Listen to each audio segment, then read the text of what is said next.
कृषि विभाग एवं श्रीमंदिर प्रशासन उभय मिलित उद्यम आमे एबे महाप्रभुंकर कोठभोग प्रस्तुति निमंते जहाँ भी अन्न दरकार ताकू जैविक उपाय प्रस्तुत करने उद्यम जारी रखीचु।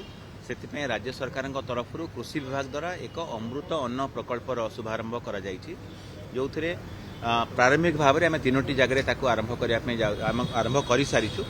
कटक जिलार नियाली ठारे, बरगढ़ जिलार पद्मपुर उपखंड एवं कोरापुट जिलार जयपुर सब डिविजन बोरीगुमा एवं कोटपाड़े से जैविक अन्न प्रस्तुति आरंभ हो जाइए, चाष आरंभ हो जाइए। जो निर्दिष्ट भाव में जो प्रजातिर बा भेराइटीर जो चाउल करिया कथा से महाप्रभुंकर श्री अन्न बा अमृत अन्न प्रस्तुति पाई महाप्रसाद रे बा कोठभोग प्रारंभिक भाव में लगे से चाउल गुड़िक प्रस्तुत करा जाउची।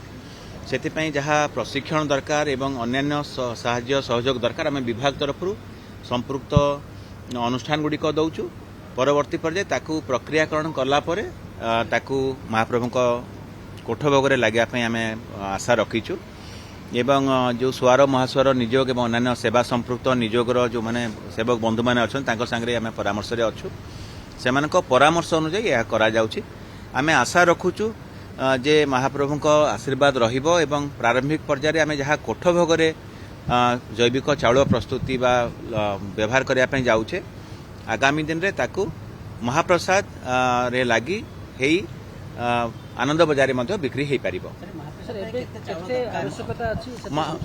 कही दिए कोठभोग जी दरकार ताकू आम निश्चित भाव में सक्षम हबु बोली आशा करूँ। महाप्रभु आशीर्वाद कामना करूँ किंतु महाप्रसाद निश्चित भाव में अधिक जैविक चाउलर आवश्यकता रहिबो।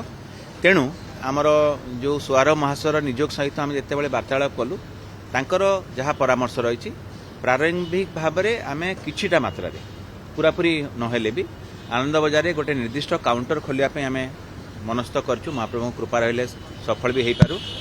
तेणु आनंद बजार जैविक चाउल प्रस्तुत महाप्रसाद बिक्रीर व्यवस्था हो पार केबे हबो मु कहि पारुने, कारण चाउल प्रस्तुति हैला परे तार भी किभଳି भाव में परीक्षण करा जिवो एवं तार ठीक हिसाब से लागू हैला परे जो तार प्रस्तुति रहा कथा से क्रम हबो बोली आम आशा करूँ।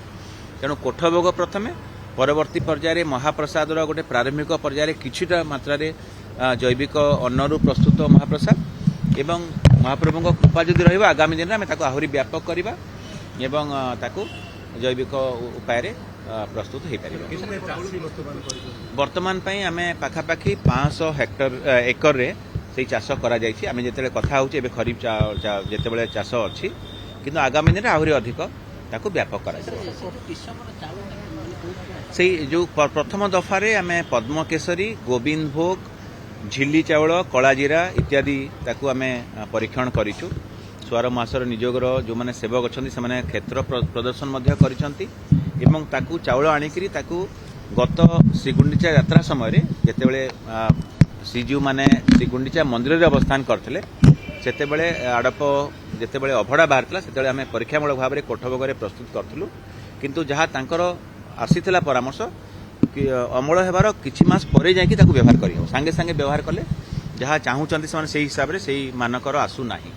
तेणु आम पूर्ण भाव में जो परंपरा रही से संपृक्त सेवक मानकर जहाँ परामर्श रही क्रम करने आशा रखुचु।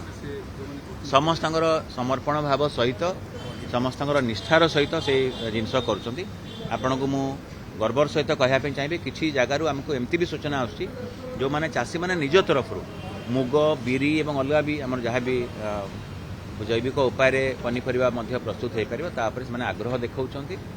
आम महाप्रभु कृपारू आम आशा करूँ सफल हबू एवं आगामी दिन आहुरी व्यापक कर।